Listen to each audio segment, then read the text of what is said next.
Book TV visited the offices of All Points Books, located in the Flatiron Building in New York City, to talk with the editorial director, Adam Bellow, about publishing authors from both the political left and right.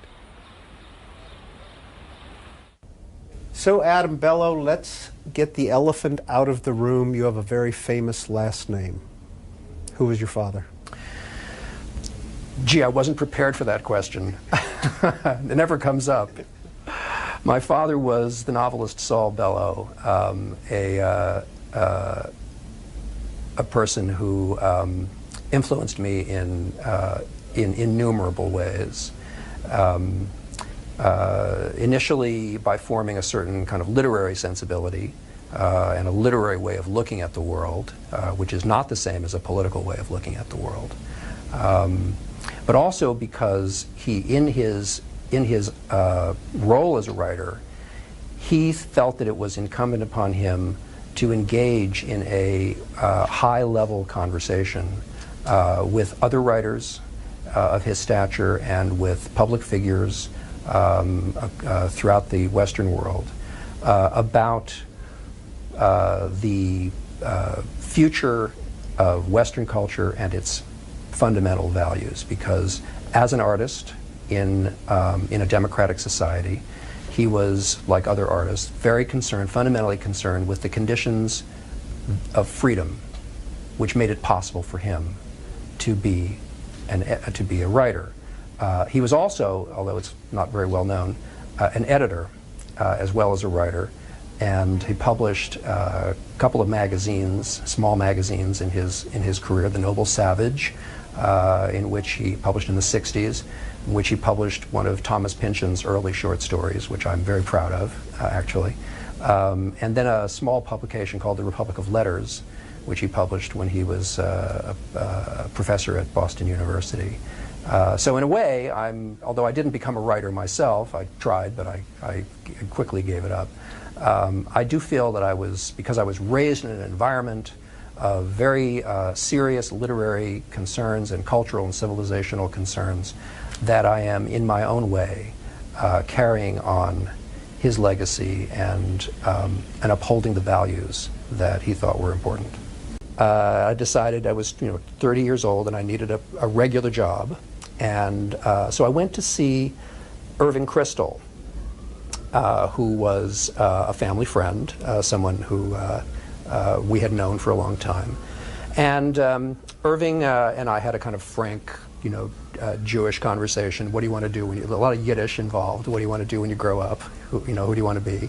And I said that I thought that I might be suited to work in publishing. I had spent a lot of years in bookstores. One of my father's favorite occupations and pastimes was to browse in secondhand bookstores, and we used to spend many happy hours together at Powell's bookstore in Hyde Park and at the Strand bookstore here in New York. I worked at the Strand for the better part of a year after college, Irving I knew that Irving had been, in addition to being a magazine editor and a journalist and a book author, had also been a book editor. So I went to get his advice. He sent me to see his friend, Erwin Glickus, who was then the publisher of the Free Press. I didn't really know very much of anything really about publishing. And I didn't know very much about Erwin because book publishers tend to be background figures. So you don't really know, when you buy a book off the shelf, who the editor and publisher is. It's not what motivates people to buy a book. But it turned out that Erwin had been a very significant force in American intellectual publishing. It was Erwin who signed up, among other things, The Closing of the American Mind by Alan Bloom. And Alan had been also a family friend and a teacher of mine. I spent a year at the University of Chicago in the Committee on Social Thought. And so when you asked me, who are my influences, all of these men were influential to me.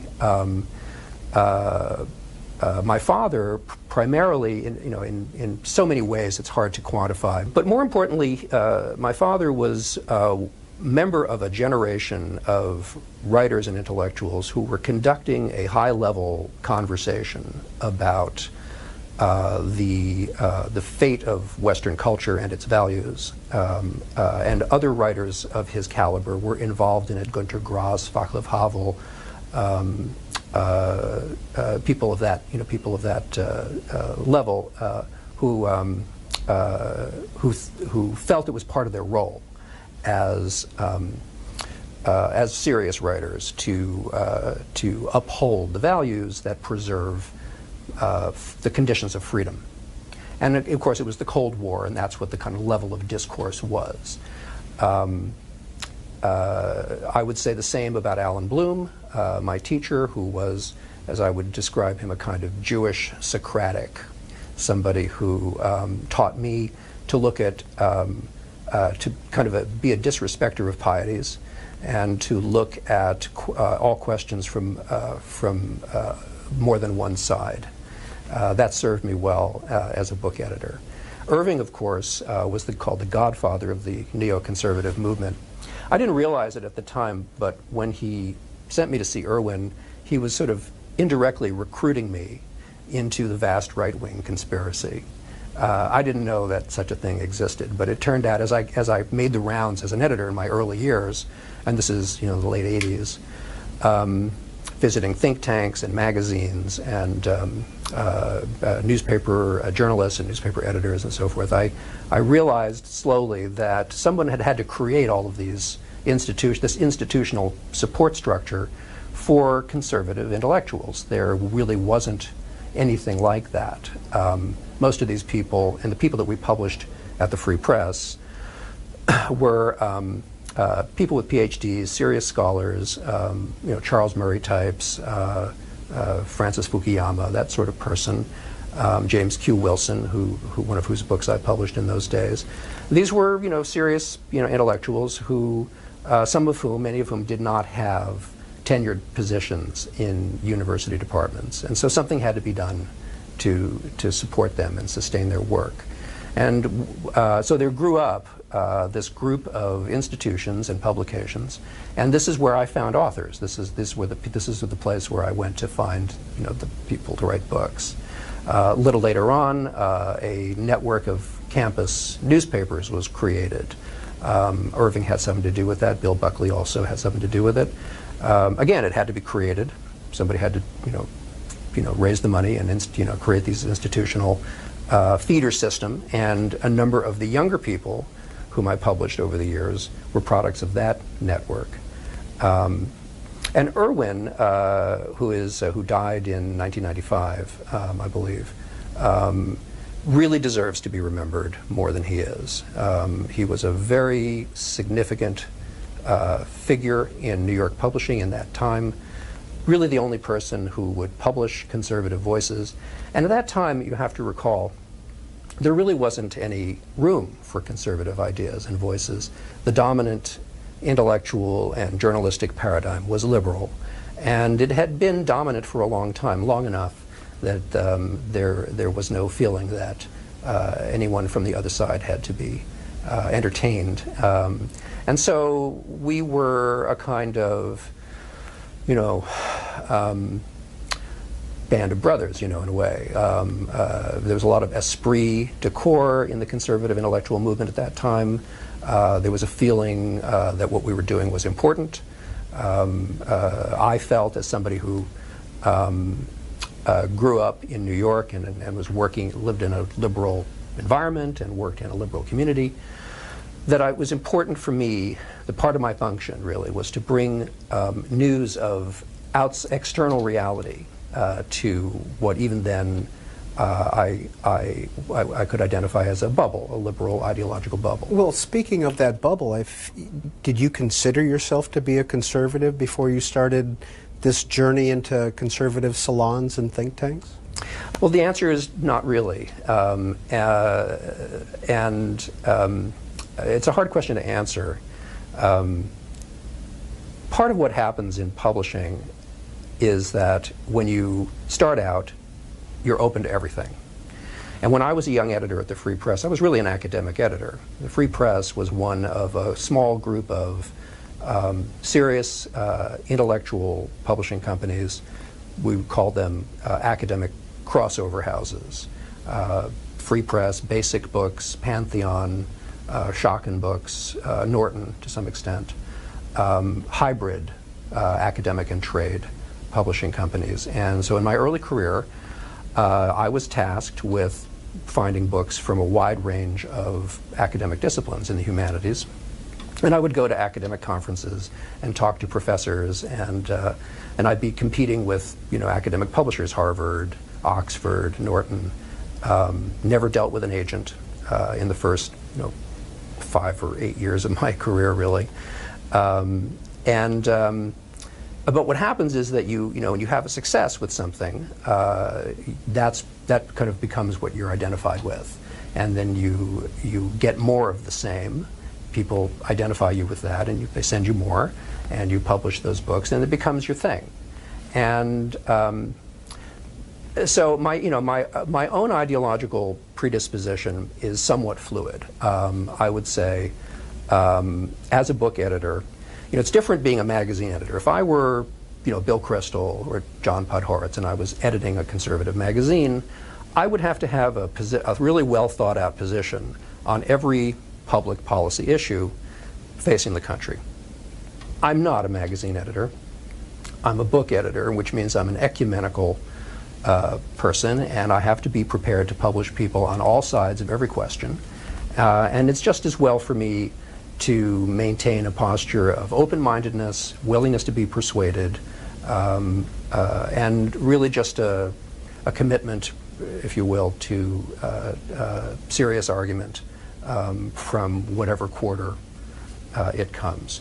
However, yes, I'm a conservative in significant ways, and I accept it as a description, as a label. The thing is that what it means to be a conservative is constantly changing. One of the things that I've learned in my 30 years as a book editor, that you know, first of all, there's a great deal of variety within the conservative world.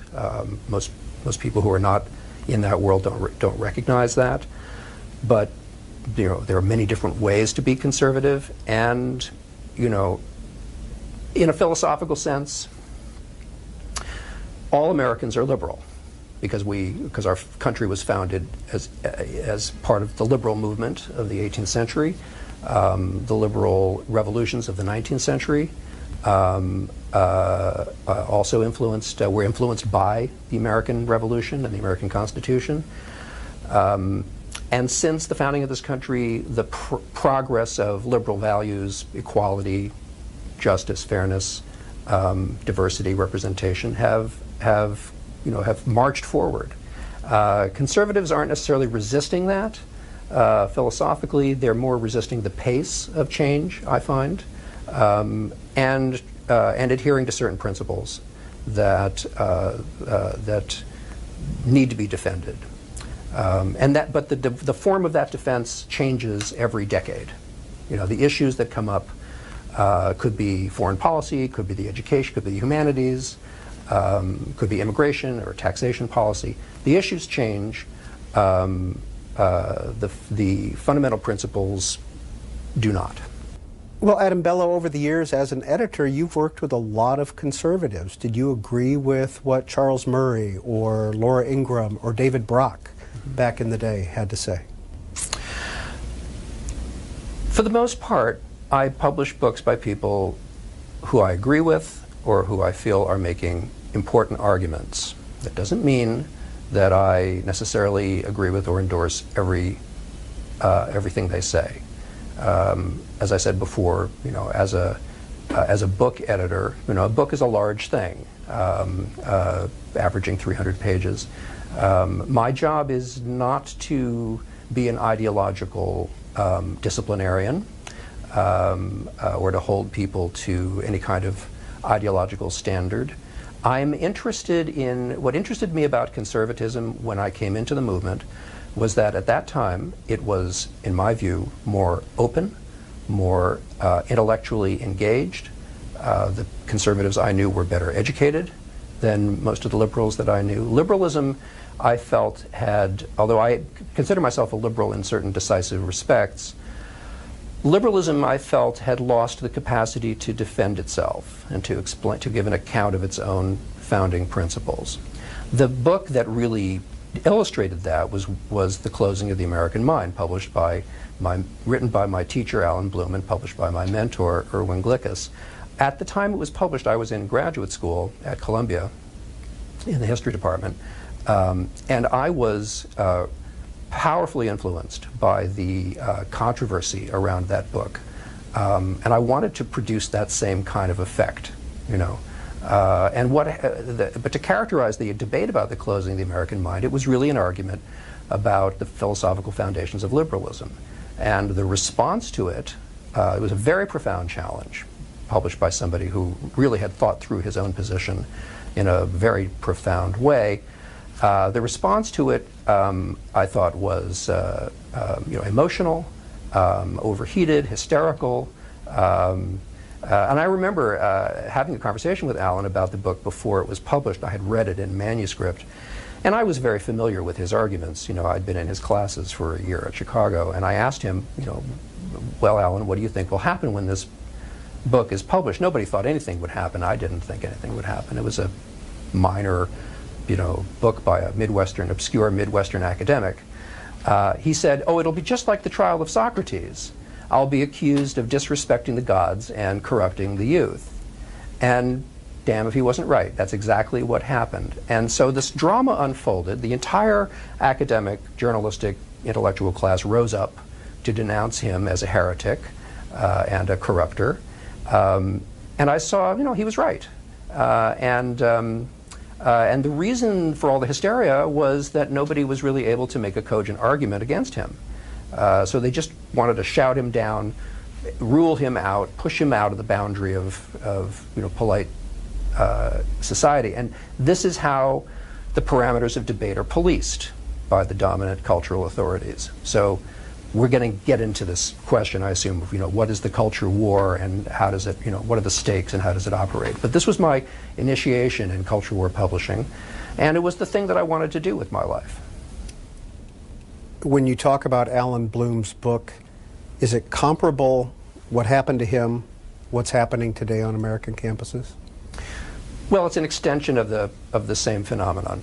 Although I would say that the left has become more aggressive. The millennial left, the student left, but at the same time, a rift is opening up between the left and the liberals. So around the question of free speech.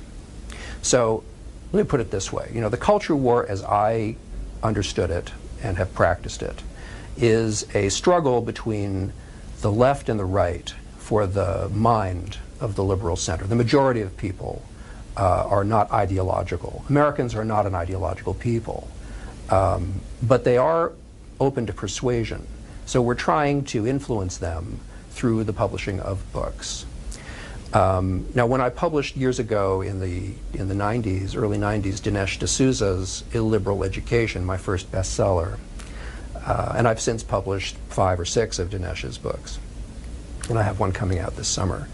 The reaction to that book was similar to the reaction to Alan Bloom, in the sense that he was attacked and denounced, and, you know, he was really reporting on, you know, the multicultural impulse in the humanities and the what was called the canon wars. You know, the attempt to redefine the curriculum to be more inclusive, which is a good thing, but not at the expense of the touchstones of our Western cultural tradition and heritage. And this was really the issue at stake.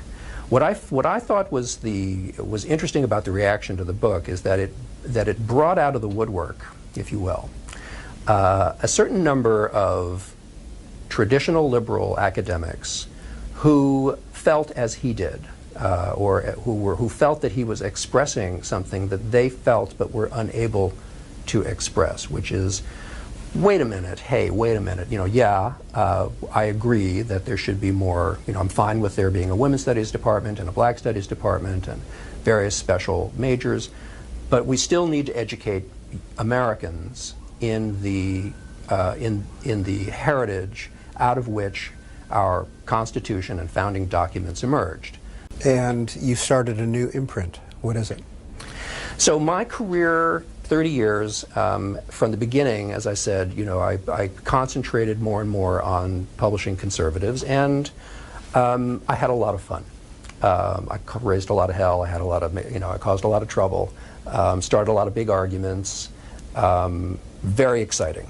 It's very, very exciting to be in the middle of a national controversy like that. The Bell Curve was probably the most controversial book that I had anything to do with, although I want to be clear in saying that it was not a book acquired by me, but by Erwin Glickus, acquired in secret and not divulged to anybody, because he knew just how explosive it would be. And at a certain point he left the Free Press when we were part of Simon & Schuster, and it ended up on my desk. And so I edited the book and I published the book, and I had to defend the book in public, in many, and in private, in ways that no liberal editor would ever be expected to do.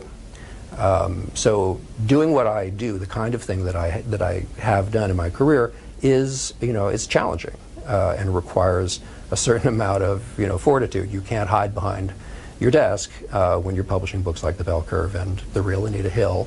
When I started interacting with agents and authors from the left, I found that it did matter, and some people didn't like the idea of being on the same list with some of the conservatives who I traditionally published and who I will continue to publish. But others didn't mind and kind of liked the idea. So Zephyr is one of those people. So I feel like she's she's part of my gang. She's one of my tribe. So Zephyr Teachout, what was it like for you to work with Adam Bellow, who has a conservative reputation?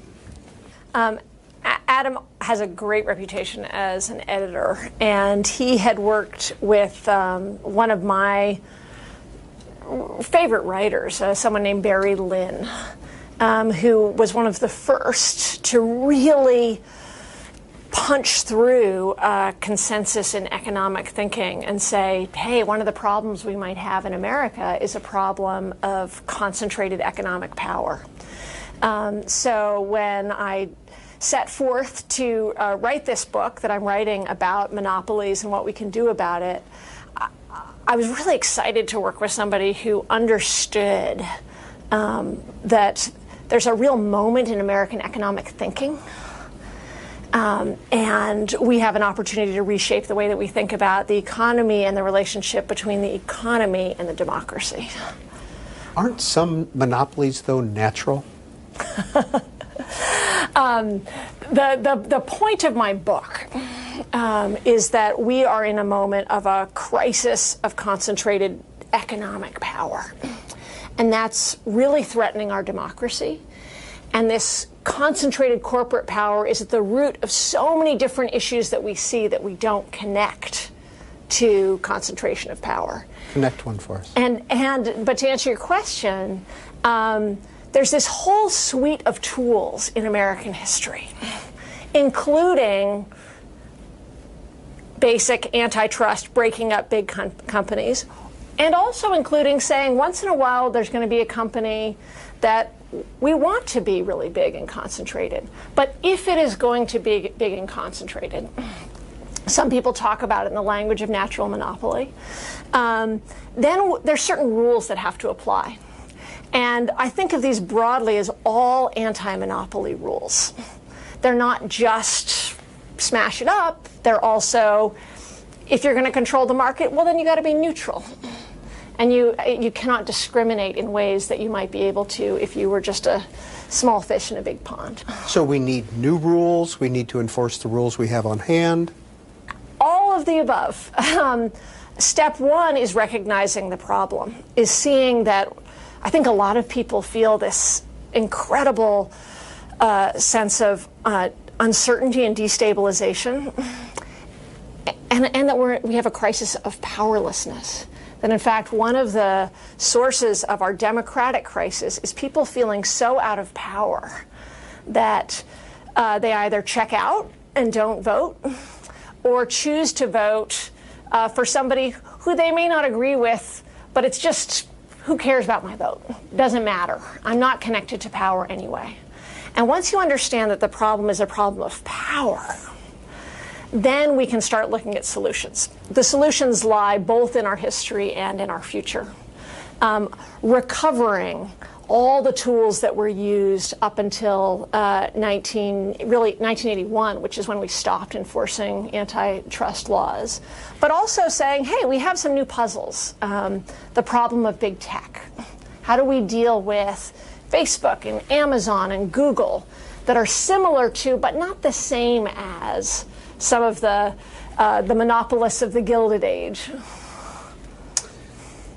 I'll give you an example of a monopoly or a monopoly crisis that I think we can all relate to.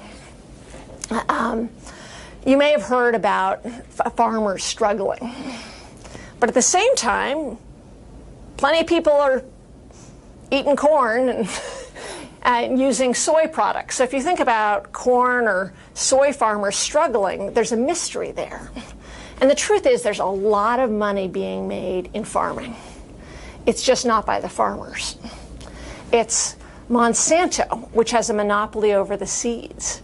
John Deere, which has close to a monopoly over both the tractors and credit, as farmers rely on John Deere for their lending. Bayer, which is now merging with Monsanto. And then ADM, which is often the sole buyer for farmers. So you can think of this farmer who we think of as the symbol of freedom in a lot of ways. The independent farmer who still looks independent. It's still his or her own farm. We call him in our statistics independent businessman or independent businesswoman. But all his or her choices are dictated by these 4 different companies that control their ability to farm at all. That's a crisis in farming, but the more you look at different industries, the more you see the same thing, is the middlemen taking all the value. And while they're taking that value, they're also taking away freedom. So this is one of the things that Bernie Sanders talked about in his campaign, is that the amount of money for dollar made in agriculture by the farmer was going way down, while money in farming was going way up. Why is that? It's because most farmers don't have choices of who to sell to, they don't have choices of who to buy from, and they don't have choices of who to borrow from. And when you start to be squeezed in all of these different ways, it's a financial crisis, but it's a freedom crisis too. Because those farmers are not waking up in the morning and saying, hey, I'm going to read the most recent research and figure out the best way to plant my crops. They're saying, if I don't plant this way, I'm not going to be able to sell to ADM or use Monsanto seeds.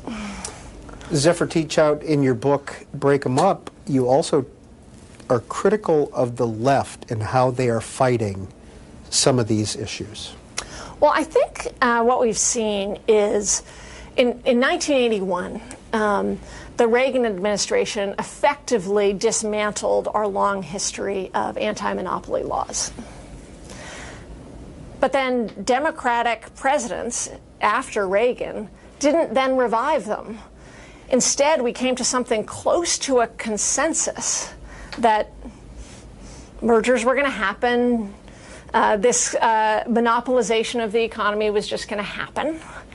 And the left was, or Democrats were split between those who too easily accepted the Reagan perspective and those who so fundamentally rejected the idea of marketplaces and open markets that they weren't as interested in the anti-monopoly issue.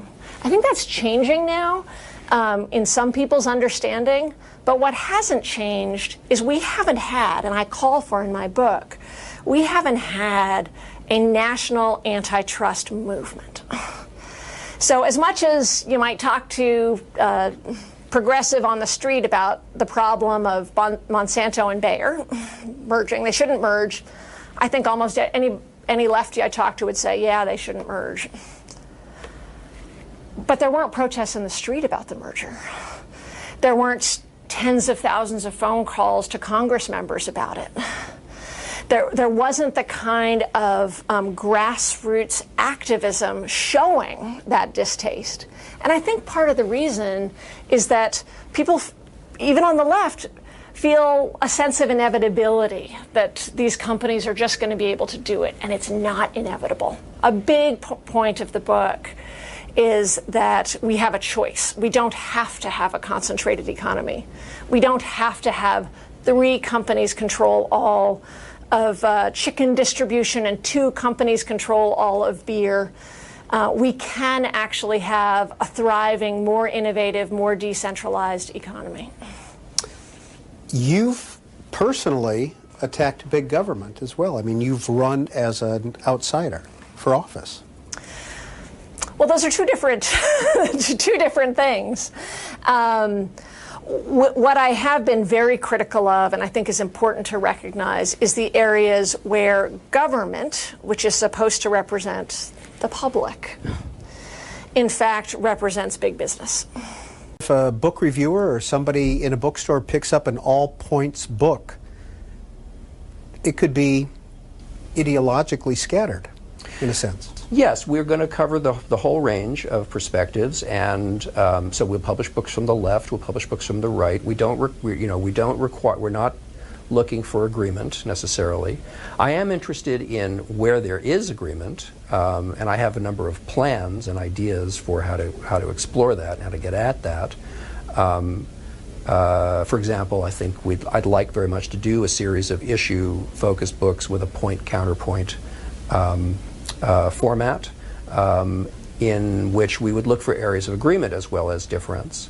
But in addition to the left and right ideological publishing that we want to do, I want to have a foundation of objective, politically neutral publishing. So journalism, history, biography to some extent, policy, because the big problem that we have in this country as far as our level of political debate is concerned is that there's no agreement on facts and on the nature of reality. And now everybody recognizes that the entire media and political and academic establishment totally missed the Trump election. So I'm not wagging my finger. I didn't predict it either. Did you vote for him? Did I vote for Donald Trump? I voted for an author of mine who was running for president, Gary Johnson, the Libertarian candidate. So I claim personal loyalty to my author. As far as my voting habits are concerned, I will say I voted for Democrats as often as I voted for Republicans. I'm a patchwork of issues and ideas and concerns, and it depends on what's going on in the world and in the country, just like any other voter. So in publishing Zephyr Teach Out, did you find things that you agreed with when it came to business monopolies or Congressman Seth Moulton, Senator Doug Jones? Sure. So you've named three of my proudest acquisitions. Zephyr, who is running for, I believe, for state attorney general now, so she's back in the political arena, which is very exciting. She'll have my support. And her book is about the increasing power of monopolies in our economy, their economic and political power. This is an issue that should concern everybody. Adam Bello, is it still important to have a Sentinel, an Encounter, a Broadside, a Regnery, all these conservative publishers? Of course. I'm not criticizing the idea of an ideological imprint. And in fact, my friend Sarah Burstell, who is an editor here at Holt at Metropolitan, publishes books from the left. And there's a great value in doing that. So I'm not knocking what other people do, and I'm friends with all the people who run those imprints, and I wish them well. I'm not competing with them as much as I used to. I sign fewer books from the right. I have the luxury of being a little more choosy. Somewhat, there's when you're running one of these imprints, you get into a mentality where you have to have it, like everything. It's almost like a collector's mania. It's like, oh, I have to have that and I have to have that. I don't feel that way anymore. What I feel is that I have to have balance. So if I sign up, a Dinesh D'Souza, I want a Doug Jones.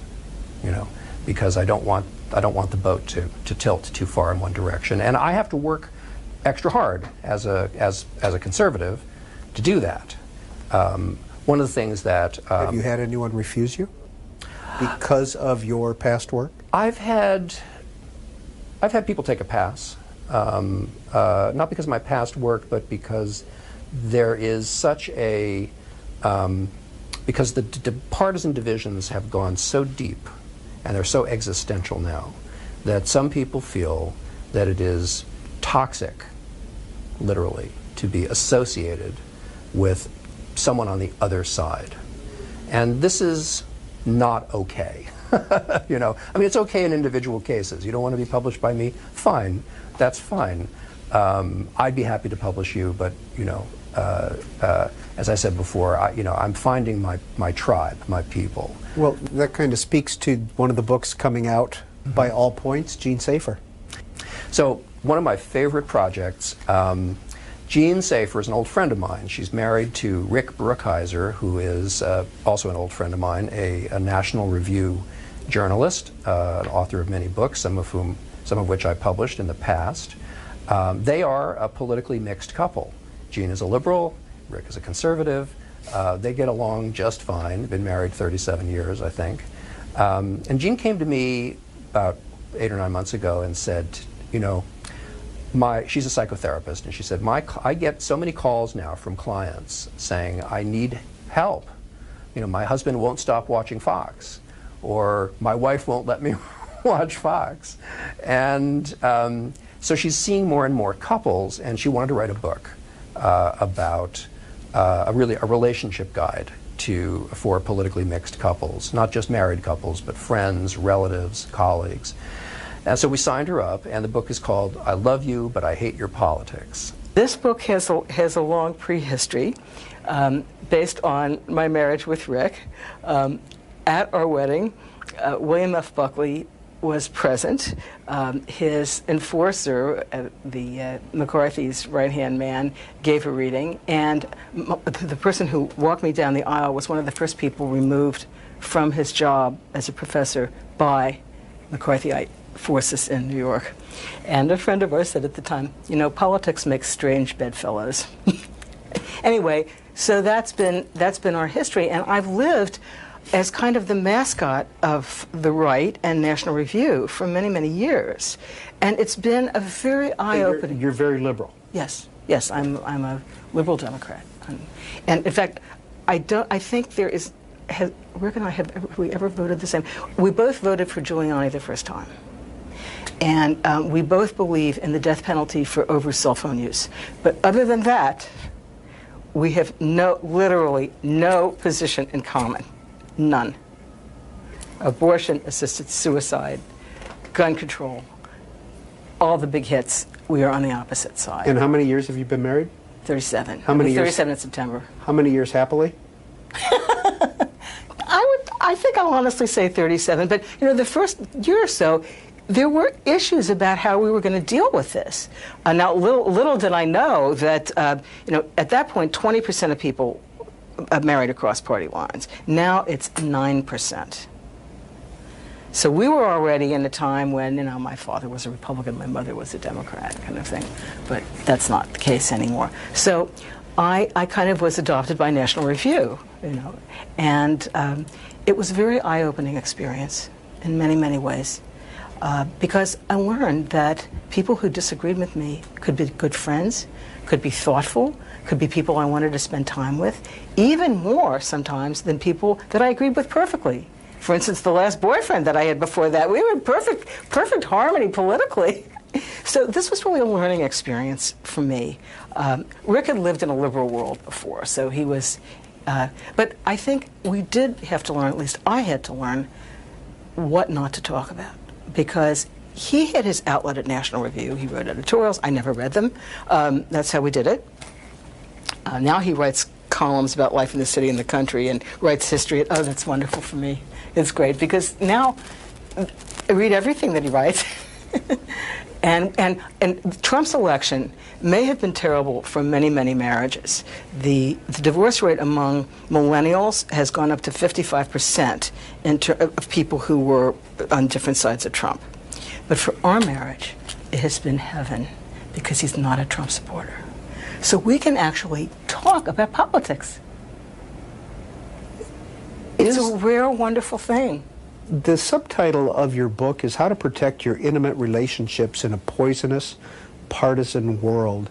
Is President Trump, in your view, responsible for the drop in interpolitical marriages? I think there's no question. I wish it weren't true, but it is true. And this has been happening, of course, since the Iraq War and all kinds of things where the polarization in the country has gotten worse and worse. But at this point, I never had people email me that never met me and said, what can I do? I'm about to get divorced over politics. I've never had that happen. I got 3 emails like that. What's the solution? Is there one? Should we be self-segregating? I think that's insane. And I think, because I'm a psychologist, the real solution is not about politics, it's about psychology. It's the psychology that's under these fights. Because the first thing you have to realize is you can never win a political fight with a political opponent. It's not possible. You can have a debate, you can yell and scream, but you can't win. And the reason that you can't win is that you can never change another person's mind about anything, really. Now, I was thinking, well, what about missionaries? All right, you can get religion, but not because you said they should change their mind. You know, to me, the notion of abortion is a given. I mean, it's a woman's basic right. To Rick, it's something entirely different. There is no way I'm going to change his mind. And I've learned, this is what I've learned in 38 years. When Ireland repealed the laws in which women were actually dying because they couldn't get abortions, I didn't say a word to Rick. Aren't you impressed? He mentioned it. I didn't say a word. That's what I've learned. I talk to other people, and he talks to other people, but this does not belong in our relationship. It just doesn't. And because we have more important things to talk about, and one of the most important things, I think, is what real core values are. And this is a minority opinion in a sense, but I talked to a lot of people who, it turns out, found out the hard way. A young woman I know, her father died, and they were very, very liberal. They live in upstate New York, which is the hotbed of more than New York City. And he had 5 siblings, I think it was. 4 of them were extremely liberal. The 5th was an ex-Marine, I think, who was an evangelical. Guess who showed up to help her? Only one. And that was very important to her. And so my criteria for what matters as a core value is when you're lying in a hospital bed getting chemotherapy, which Rick and I both had to do, you do not ask the party registration of the person who's standing next to you getting you through it. If you do, you're crazy. So are you saying, Dr. Safer, that politics is not necessarily a binding marital force?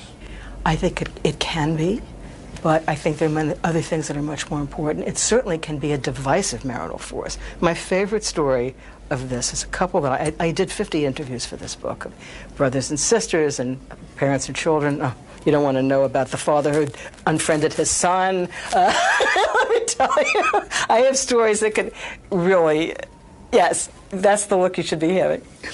But one of them that was remarkable, and here National Review was wonderful. They gave me a lot. I asked on NRO, and any of you embroiled in generous, very frank. But one couple, they were both professionals, very well off, very smart. They came actually from out of town to have this talk with me. For the book? Yes. And they had started out both liberal, and he got more conservative and voted for Trump, and she was utterly devastated. They had much in common, in other ways. They both had professional degrees. She was devastated. She said, how can you love me? How can you be in my world if you believe this and I don't believe it? And they were really at loggerheads.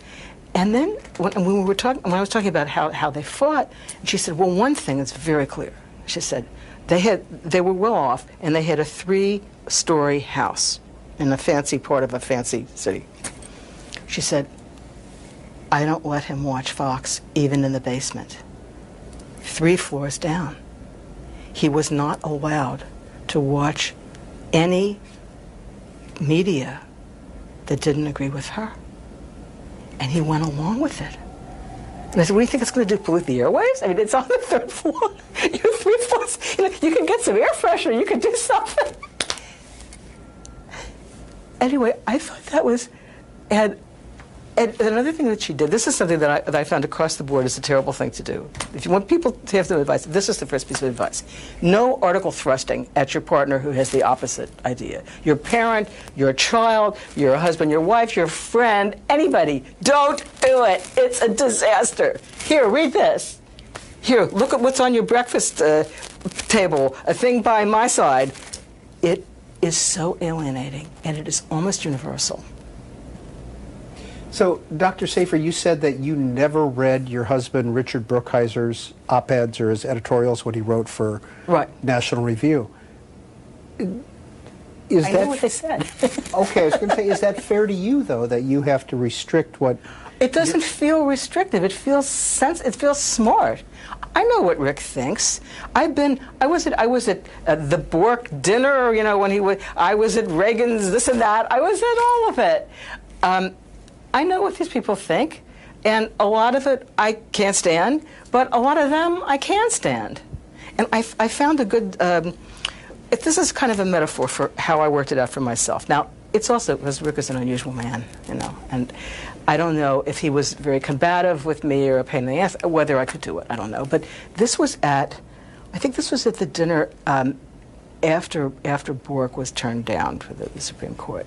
And of course, everyone stood and gave him a standing ovation. Now here's my problem. What do? Do I stand up and give him a standing ovation? That I couldn't do. Should I sit down and make a statement? I didn't want to do that. So I stood up and didn't clap. And that, I think, is a metaphor for how you work this out. Plus, you have to understand what's underneath. Because no political fight, that goes on and on like all of these do, that I read about and wrote about, none of them are just about politics. They're about unfinished business in the relationship. They're unfinished business from your childhood. They're, between siblings. So you should see what comes out. You think mom loved you best was a thing. What if you agree with mom and your sister doesn't? Then you get finally to be closer to her, and she doesn't. It's really remarkable. But one thing I think that's very positive for people to know, that if they think about it, if they really think about it, and understand what's going on beneath, they can really change how they talk about politics, or how they don't talk about politics, or how it affects their relationship. What I did is, with a number of the interviews where I thought that there was hope of something, and that was most of them actually, I counseled the people about, look, I know you hate your sister's a liberal and you're on the right, but what do you like about her? And he told me, he said, she had a wonderful sense of beauty and truth and art. And I said, why don't you call her? Don't email her. Don't Facebook her. Call her and say, this really matters to me, and we had a wonderful relationship in childhood. And forget about if Trump's in the White House or not. And I wrote him several months after the interview, and I said, how did it go? And he said, I did it. And we're talking again. You have to always make the first step. That's working through any relationship. So, 40 years plus of being a psychoanalyst has really come in handy about being a political psychoanalyst. Does Russell Kirk, does God and Man at Yale, does the Bell Curve, do they hold up today? Well, the Bell Curve, yes, all those books hold up. The Russell Kirk, The Conservative Mind, is a book has great value to anyone who wants to understand the great tradition of conservatism. I would only say that the conservative movement today doesn't really resemble Russell Kirk's idea of it. There's an argument within the conservative world about what does it mean to be conservative. This is an argument that I want to engage in. I'm not partisan in that context. I'm happy to publish people from a broad range of perspectives. I'm even happy to publish people from the left saying that conservatism is a bad thing. What I would say in relation to that is that I find it more interesting these days to publish critical books on left and right from left and right. So right-wing attacks on liberals, I find would kind of run that out. I don't find that all that interesting. You can still publish those books and sell them, but they don't really excite me. There's no energy. What I'm interested in is the internecine, the sectarian arguments on both sides. The arguments between the left and the neoliberals, fascinating. And I have a number of one of the young writers who I've signed up on the left, who you didn't mention, is Nathan Robinson, who is also the editor of a magazine of sort of millennial socialist intellectuals called American Affairs. And he's a brilliant young author. His stable of writers is fantastic. I plan to publish all of them. So, Adam Bellow, have you had your own set ideas challenged in this process with All Points? Well, do I have set ideas? I'm not sure that I do. A lifetime of editing books has disabused me of the notion that I know anything. Remember, I was educated as Socratically by Alan Bloom. I often say I was radicalized by Alan Bloom. What does that mean?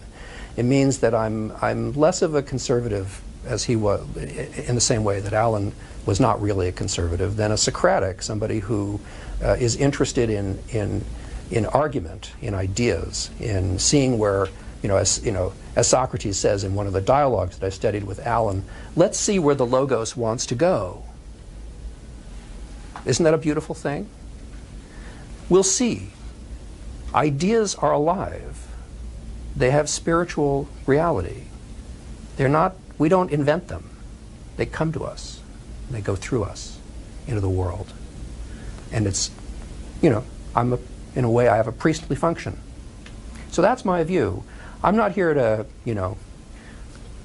be proven right or wrong.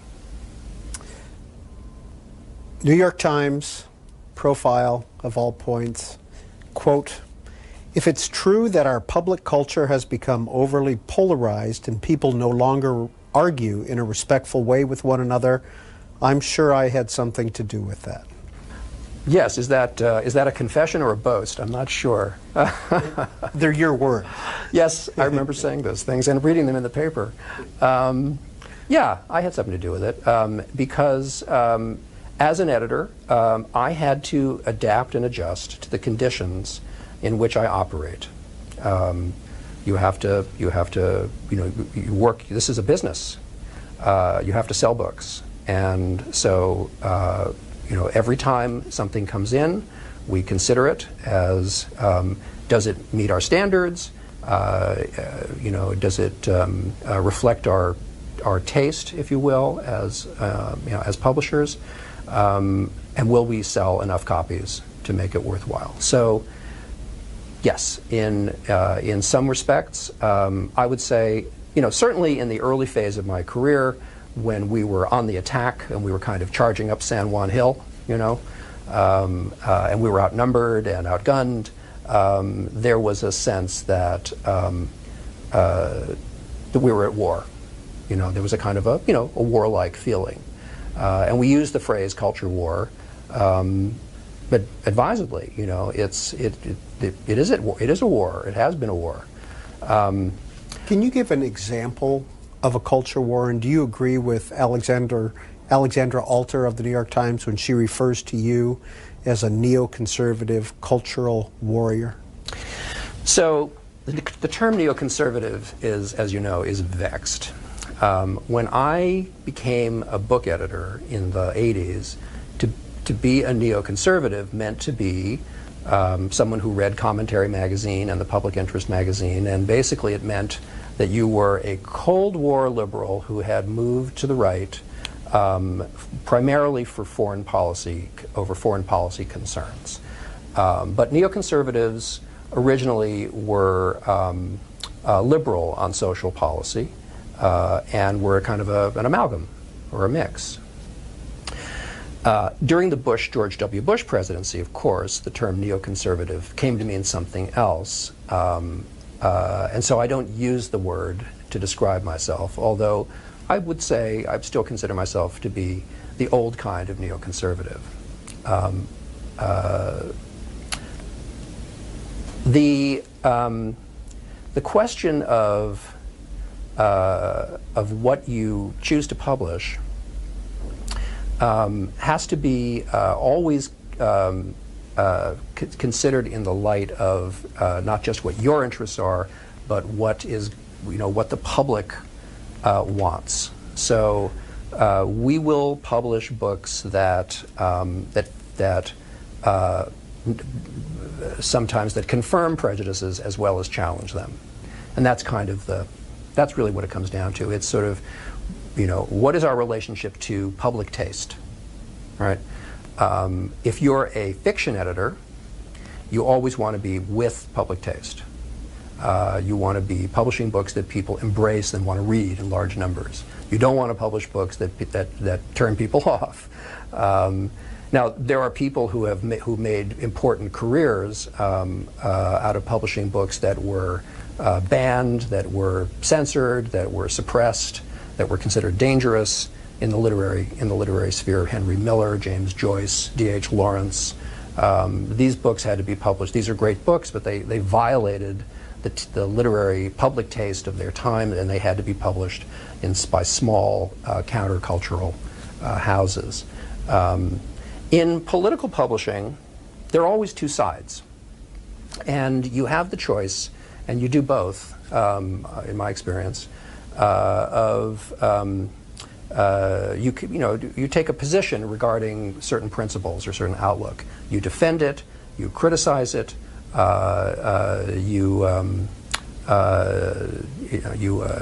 argue against the other side, and then as things change, as there are shifts in what people care about and what people are arguing about, you move into a new area.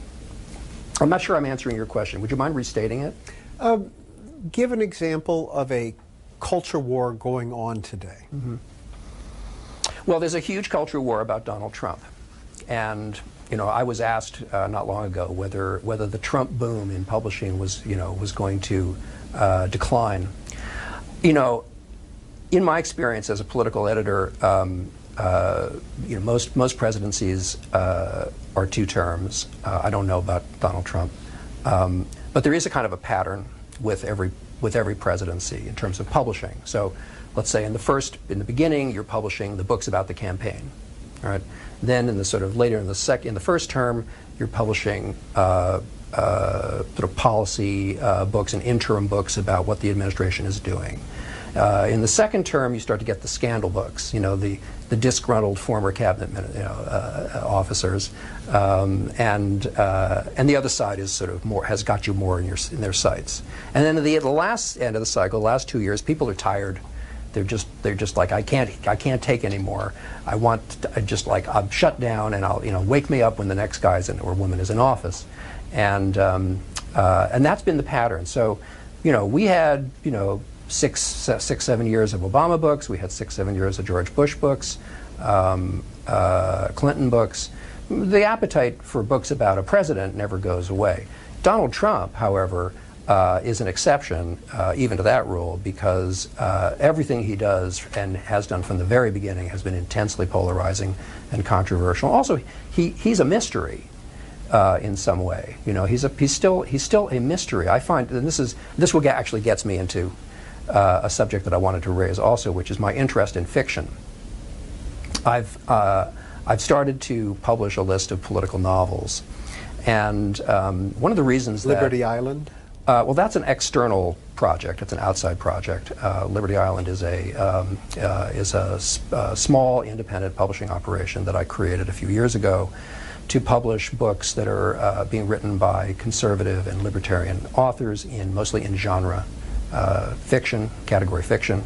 And these are books that couldn't be published in mainstream commercial publishing because they're just a little too sectarian. But I did feel the need to create a feeder system for these people who were self-publishing primarily, and many of whom were very talented. I also felt the need for the conservative movement to move a little bit more in the direction of contesting the space of public culture, of popular culture. Basically, what I argue is that the culture war has, as we practiced it in the 80s and 90s and 2000s, has come to a stalemate, and no one is going to be persuaded anymore by fact-based argument. You've reached the limit of what you can do with that. What the right needs to do is to engage. So the culture war was never really a culture war because it didn't really engage the sphere of culture, properly speaking. Now we can, and I'm very interested in fostering more of that because the right needs to tell better stories and to be more entertaining, and we're always talking about narrative, so everything is narrative. The larger problem, though, is that I see, and the thing that I'm trying to address with a bipartisan list of political novels, is that the distinction between politics and entertainment has disappeared.